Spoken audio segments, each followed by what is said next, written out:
สวั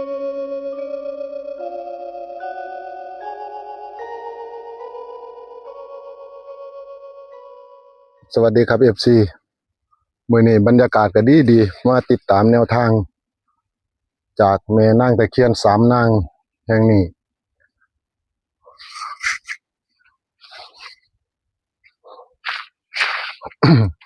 งวดที่แล้วนี่มันไปเข้าเลขเล่าที่เฒ่าพอฟ้องเพิ่นมารูปให้ที่ร่างของเฒ่าพอขุนหารมื้อนี้สิให้แม่เพ็ญนั่งสมาธิหรือว่าเขาทรงขอให้ฮู้ให้เห็นให้ชัดเจนเบิ่งนี่ห้อยเขามาไหว้เอามือหมวดนี่เห็นบ่ FC เบิ่งดูนี่เขามาเอาเนี่ยเขามาขอกันมือเขามาขอเนี่ยเขาคงสิมีโชคมีหมานกันแล้วเนี่ยเขามาขอกันนี่เอามื้อนี้ก็เฮาก็สิได้มาขอน้ำเลยในงวดวันที่16กรกฎาคมนี่ล่ะสิได้ขอน้ำแม่อีกนี่เบิ่งขอน้ำแม่สามนางเฮาอยู่นี่น้ำเลยแม่ย่าเขาหมานเนี่ยเขามาเนี่ยเอามาเนี่ยก็สิให้แม่เพ็ญเพิ่นได้นั่งแต่งเครื่องแต่งอันนั้นขึ้นมาได้ไหว้ได้อันนี้ขอน้ำเพิ่นเบิ่งนี่ FC เบิ่งเด้อบัดนี้เบิ่งบ่แม่นน้อยๆเด้3ต้นบักใหญ่เลย3นางบักใหญ่เลยที่เพิ่นขึ้นให้เห็นอยู่นี่อยู่ช่วงติดกันกับหม่องเพิ่นขึ้นมาจากหนองน้ำมาท่านเบิดนั่นล่ะที่เพิ่นย่างปรากฏโตขึ้นมาให้เห็นนั่นนี่ล่ะอยู่น้ำกันนี่กลุ่มเดียวกันนี่แหละครับมันมีหนองเพิ่นขุดเป็นที่หนองน้ำใส่ปลาเราไปพ่อที่เพิ่นเลยเอาขึ้นมานี่เอาขึ้นมาไว้นี่3อันแล้วอยู่มองพุ่นสาพุ่นเอาขึ้นบ่ได้มองที่เพิ่นตั้งศาลไว้ให้นั่นที่มองแม่เพ็ญนั่งเอาหมวดนั่นที่ลมแห้งๆอ่ะเดี๋ยวผมจุดธูปขอพรเพิ่นก่อนเดี๋ยวสิให้แม่เพ็ญเพิ่นแต่งเพิ่นอันนี้ของเพิ่นเนาะแต่งเอามาธูปข่อยอยู่ไสไฟแก๊สอยู่ไสข่อยสิจุดธูปขอพรเพิ่นมีน้ำเอาถวายเพิ่นก่อนเอาน้ำถวายเพิ่นก่อน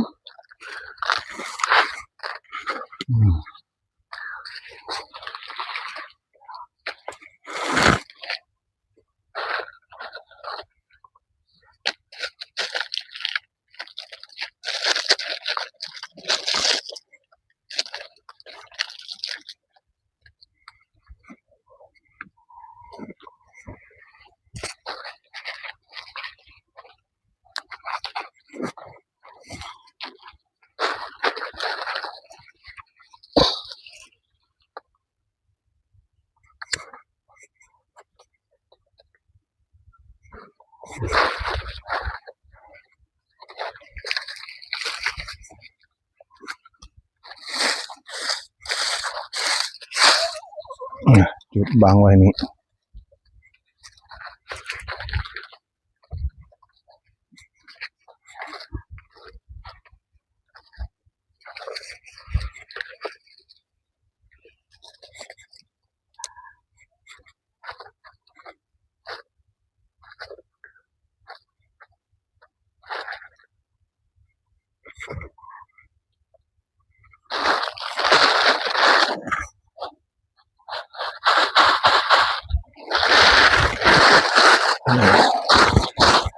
เอามา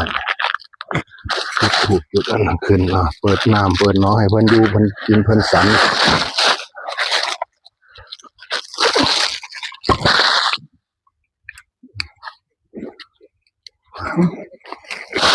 เด้อแม่เอ้ยบาดนี้ลูก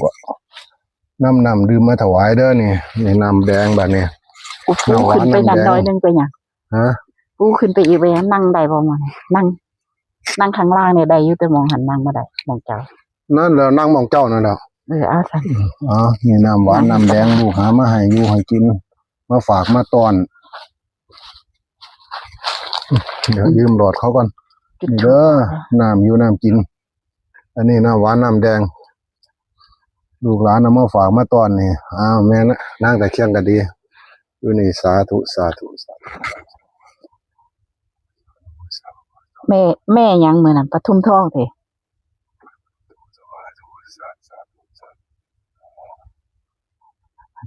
เจ้าแม่ปทุมทองกันดีหรือว่าซื้อจังไดลูกหลานกระโปรงหูจัก แม่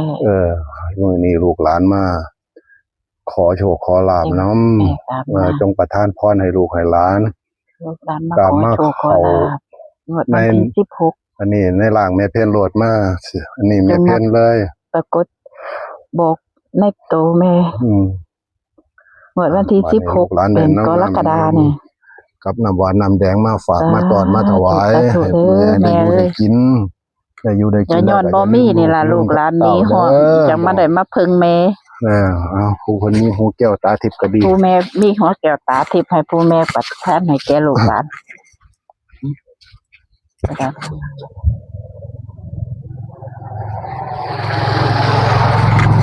อืม มาในยกขันออกไม้คืนสาธุภริตวานาเมตังสเมตาปทันตาอาวิชิตากิตาปริตังพนันตุสักเคกาเมจารูเปสิลิสิขารตเตจันตริเควิมาเนวิเปลาเทจคาเมตรวนาคหานิเจวตุหิเขเตโอมาจยันตุเทวชราธราวิสเมยคาคัมพันพนาคาติทันตาสันติเกยังมุนิวรจนังสาทาวเมสุนันตุธรรมสวนากโรยามทันตาธรรมสวนากโรอายามทันตาธรรมสวนากโรอายามทันตาสาธุสาธุเด้อผู้คนมีหูแก้วตาทิพย์เจ้าทิพย์เจ้าทางแม่นางธรณี แม่นางตะเคียนอยู่นี่ก็ดีลูกหลานอัญเชิญมาให้โชคให้ลาบน้ำลูกให้ลูกให้หลานจงมาประทานให้ลูกให้หลาน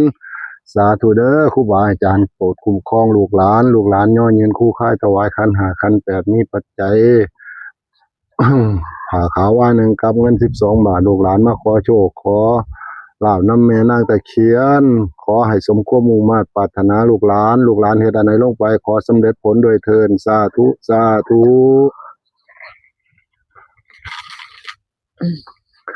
สาธุนะโมตัสสะภะคะวะโตอะระหะโตสัมมาสัมพุทธัสสะภะคะวะโตอะระหะโตสัมมาสัมพุทธัสสะภะคะวะโตอะระหะโตสัมมาสัมพุทธัสสะยะถายะเตโรเตเตโรปะทานะยะของสวะวะนะจาริเตเตยะระยะเตโรเตเตโรยะปะทานะยะของสวะวะนะจาริเต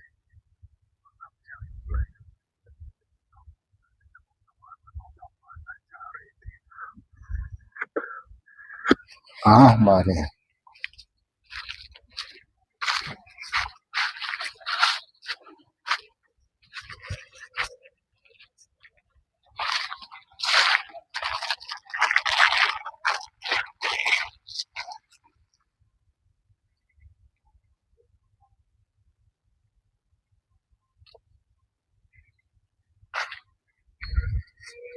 จงประทานพรประทานโชคประทานหมานให้ลูกให้หลานเด้อแม่นางตะเคียนก็ดีผู้เพิ่นมีหูแก้วตาทิพย์อยู่นี่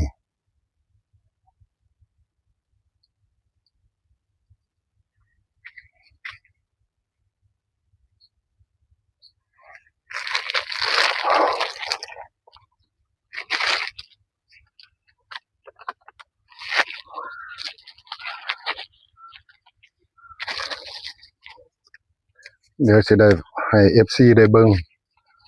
ก่อนที่เพิ่นเอาขึ้นมาจังไหนอิหยังจังไหน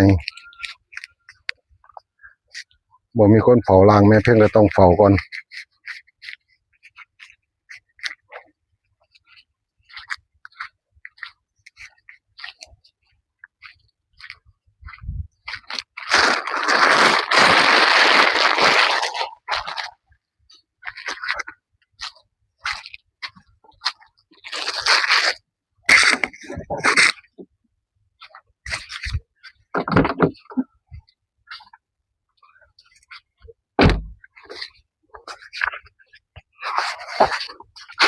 นี่แหละครับFCที่พากันมาหาสองคนกับแม่เพ่นกับมาจังซี่ล่ะมองไหนที่เขาว่าดีว่างามว่าศักดิ์สิทธิ์สิได้สิดีก็พากันมาหาฝากตอน FC ถ้าเฮ็ดบ่ถูกบ่ต้องบ่งามแต่ประการใดก็ขออโหสิหลายๆถ้าผิดตาจังไหนก็ดี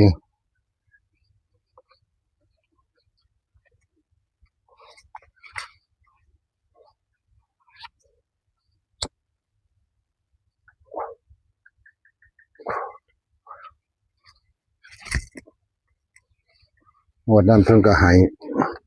ไปเข้าเลขเล่า3ตัวตรงเปียเลย853หลังจากนั้นก็บ่ได้มาอีกวันที่16เดี๋ยวผมเขียนดีๆกัน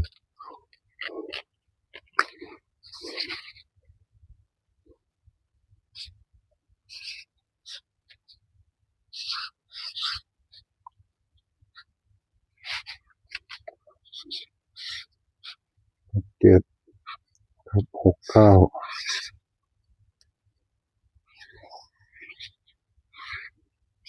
ครับ69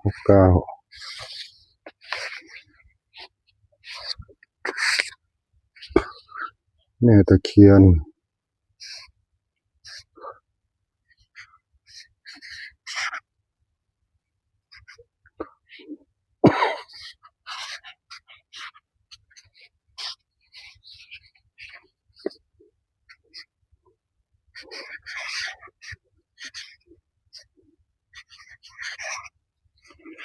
แม่ตะเคียนทอง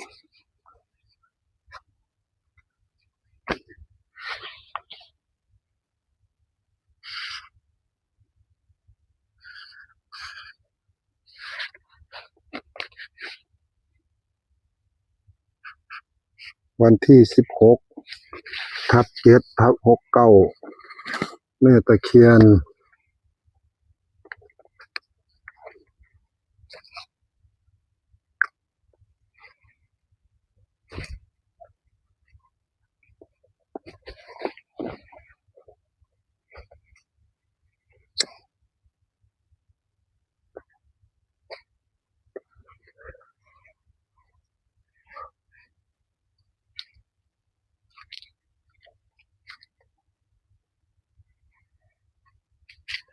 บรรยากาศครับอึมครึมบรรยากาศอึมครึมอยู่ FC เอ้ยเบิ่งแน่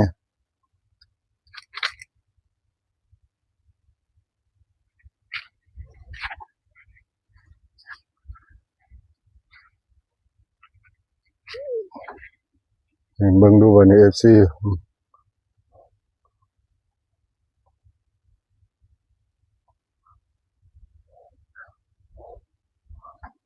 เบิ่งขอนบักยางใหญ่เลยเพิ่นอยู่พู้นยาวเบิ่งไปไกลๆพู้นประมาณเกือบถึง20เมตรแล้วครับปลาย1ห้อง2ห้อง3ห้อง4ห้องประมาณ17เมตร10โอ้ยพู้นฮอดพู้น20เมตรได้อยู่แล้ว20กว่าเมตรครับผมยาว3ต้นนี่ใหญ่เลยเป็นพันปีพุ่นน่ะที่อยู่ขึ้นมานี่เอาขึ้นมานี่ต้นปานนี่ตั้งแต่ปู่ตะปู่ตั้งแต่พ่อตะแม่พุ่นตั้งแต่ปู่และปู่พุ่นล่ะเบิ่งคักๆเบิ่งคักๆเอา FC เอ้ยเบิ่งพุ่นนี่ฮะเอามุมนี่ให้เห็นไม่เพ่นก่อน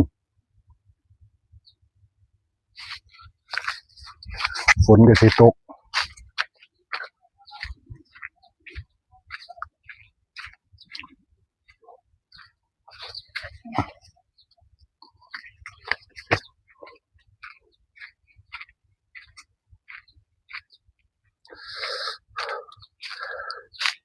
บอกแห้งๆเด้อบ่ได้ยินเด้อ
ได้ตัวไหนเนาะเนาะออกปากบอกมาโลดเด้อ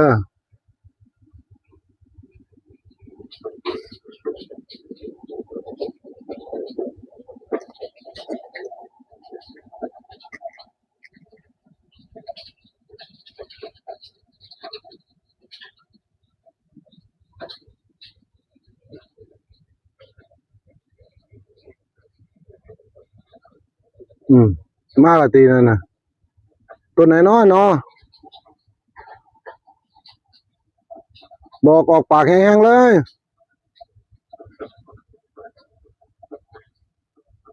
ได้ตัวไหนเนาะเนาะบอกบังดู เจ็บตา บอกแห้งๆบ่ได้ยิน หกเจ็ดสาม 673 2ตัวเด้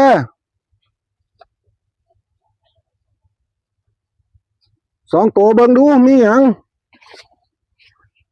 หกเจ็ด 6 7 3 2ตัว6 7 2ตัว6 7 2ตัว6 7โอ้3 6 3เอามานี่ซ้ำตัดให้พอดีเลยเด้อบาดนี้แม่ซื้อว่าจากไหนซื้อแม่หยัง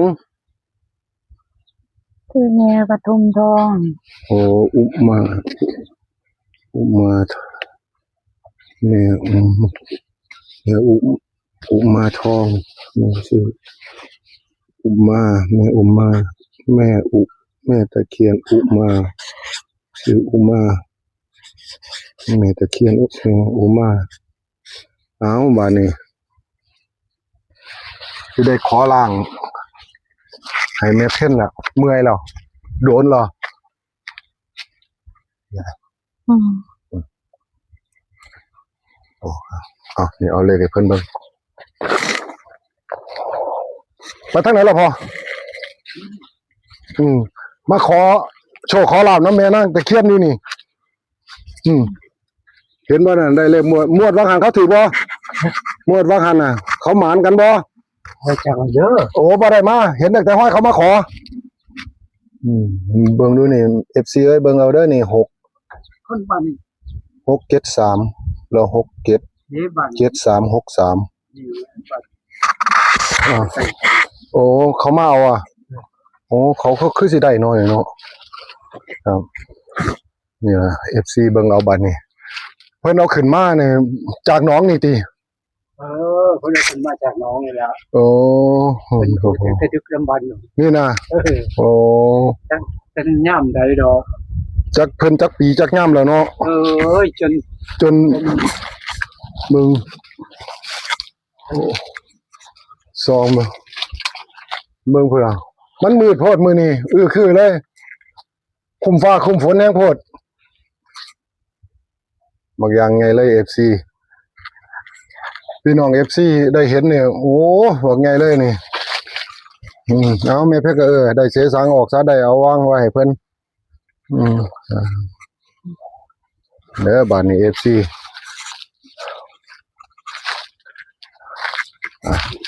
เอาให้เพิ่นเบิ่งอีกเบิ่งดูให้เพิ่นเบิ่งอีกเบิ่งแล้วมันว่าแกล้งชัดถือออกมาชัดๆเบิ่งเพราะว่ามันมืดโพดตะเว้นก็ดีนี่ FC เบิ่งเอาชัดๆเจนเด้อเดี๋ยวสิว่าบ่เห็นไทยเห็นบัดนี้ล่ะ6363673